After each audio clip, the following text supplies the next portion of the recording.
এখন সকাল 10টা আর আমরা আমাদের আজকের দ্বিতীয় গন্তব্যস্থল পৌঁছে গেছি, রামরাজ মন্দির। চলো তোমাদের দেখাচ্ছি মন্দিরটা। এই যে রামরাজ মন্দির, চলো ভেতরে যাওয়া যাক।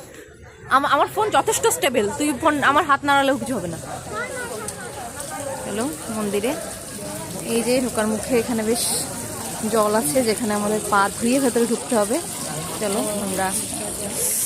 বাবা ঠান্ডা, বিশাল ঠান্ডা জল, প্রচন্ড ঠান্ডা। এই যে মন্দিরে এন্টার,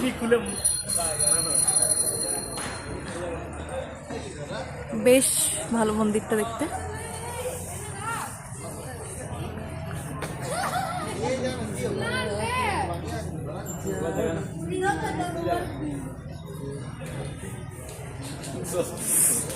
মূল মন্দিরের দিকে এগোনো যাক।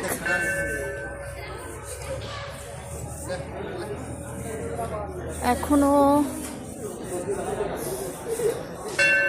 মন্দির খোলেনি, মানে আমরা ঠাকুরের মুখ এখনো দর্শন করতে পারবো না।